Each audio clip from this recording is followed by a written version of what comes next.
Hi there, hello and welcome to the channel and welcome back to return viewers. You're watching the Crochet Review of Books and I'm Kerry. You find me here on the afternoon of the 20th of December 2025. Yep, the year is running out at a rapid rate. Only a few days till Christmas it seems, and all that brings with it. So I just wanted to do a few quick reviews to kind of clear the decks before the end of the year, and there's a what looks like it's going to be a massive book haul coming in the last days of the year.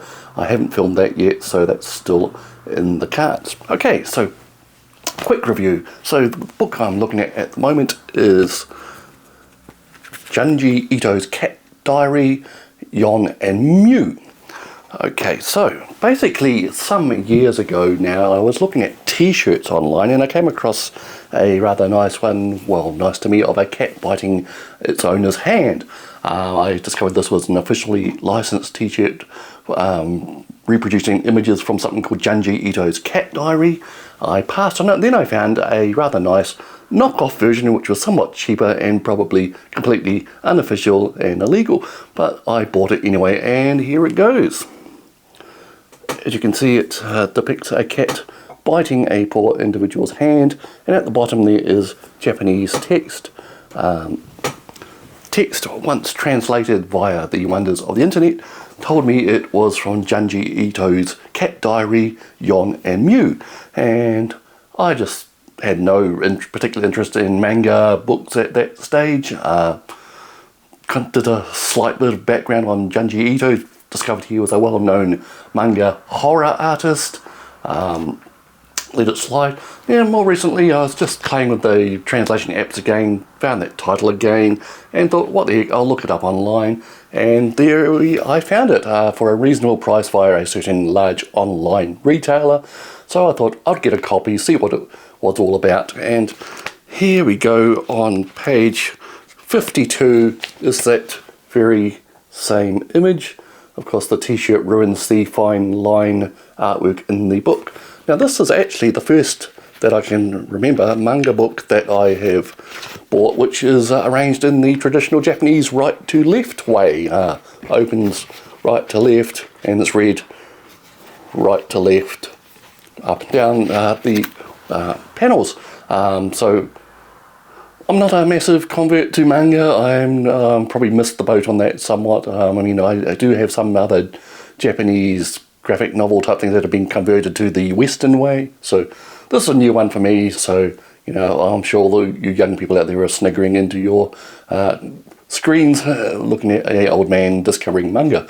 Anyway, so what this is about is basically what it says. Cat Diary. Junji Ito, a well-known manga artist, specialises in horror, depictions of horror, evil, scary stuff basically. It is a kind of non-fiction account of his bringing two cats into his life. He has a new house in the suburbs in a part of Japan, obviously, and he moves in there with his new partner and they get cats. Well, they get one cat called Yon, and Yon, Junji basically thinks of Yon as some type of horrific creature based on its rather distinct face, the patterns on its back, and the story basically is all the upheavals they go through bringing these cats up.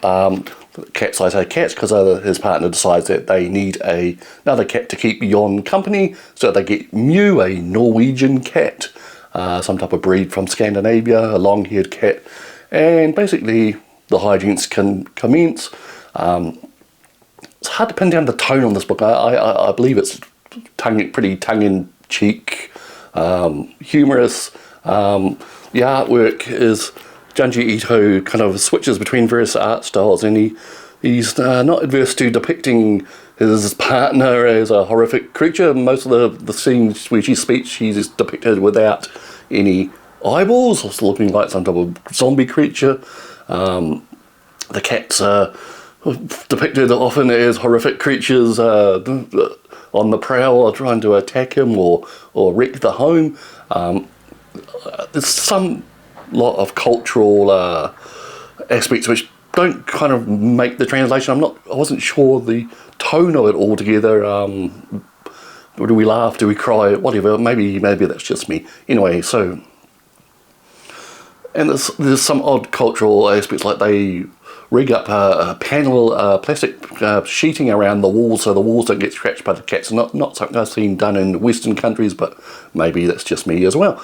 So anyway, Jon and Mew basically end up ruling the roost. We have several chapters with different things, like one of them gets neutered, one of them escapes, Jon escapes, and they have to go get him out of a wall where he's hiding in some type of company, all sorts of things like that.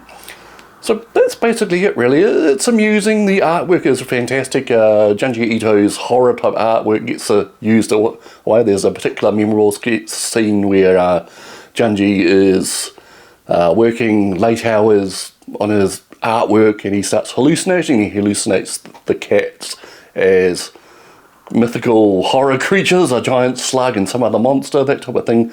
You also see his frantic face turned into some like horrific visage when things go awry with the cat. It was produced in 2009, I believe, and there is a kind of a epilogue in this edition telling about the sad fate of Jon. Cat ends up getting some respiratory illness and passes away. There's also a little coda about the 2011 earthquake and how it affected the characters in this book. So that's pretty much it.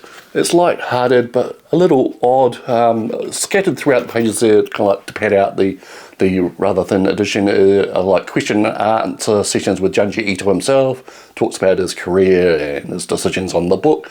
There are also some colour photos of the actual cats as they actually were, rather than how Ito depicted them. So that's it. It's enjoyable. It's very slight.